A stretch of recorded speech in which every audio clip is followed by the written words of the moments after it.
I remember the first time I tried a homemade Vietnamese baguette. It was a warm summer day, and I had just come back from a long walk in the park. As I entered the house, I was greeted by the most amazing aroma. The smell of freshly baked bread filled the air, making my mouth water.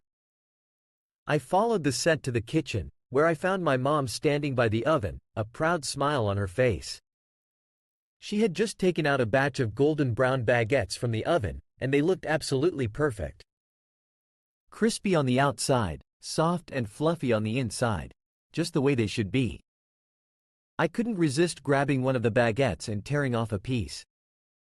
The crust crackled under my fingers, releasing a burst of warm steam. I took a bite, and my taste buds exploded with flavor. The bread was slightly sweet, with a hint of tanginess from the sourdough starter. It was unlike any bread I had ever tasted before. As I savored the bread, my mom started preparing the fillings for the banh mi sandwiches. She sliced some fresh cucumbers, pickled carrots, and radishes, and grilled some marinated pork. The kitchen was a flurry of activity, with pots and pans clanging, and the sizzle of meat on the grill. Once everything was ready, my mom assembled the sandwiches. She sliced open the baguettes, slathered them with pate and mayonnaise, and piled on the fillings. The final touch was a sprinkle of fresh cilantro and a drizzle of soy sauce. I took a bite of the banh mi, and it was pure bliss. The combination of flavors was incredible: the savory pork, the crunchy vegetables, the creamy pate, and the tangy pickles. It was a symphony of tastes and textures that danced on my tongue. I couldn't believe that something so simple could be so delicious.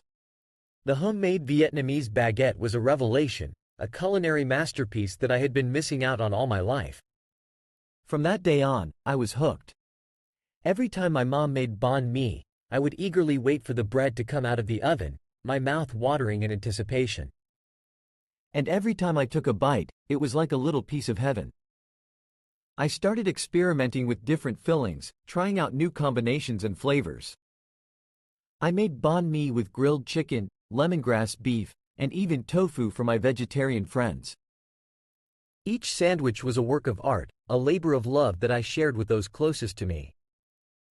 But no matter how many variations I tried, nothing could compare to the original, the classic banh mi made with homemade Vietnamese baguettes.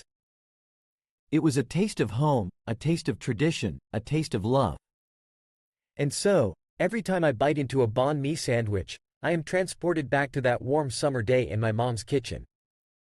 I can still hear the crackle of the crust, smell the aroma of freshly baked bread, and taste the explosion of flavors in my mouth. The homemade Vietnamese baguette is more than just a sandwich.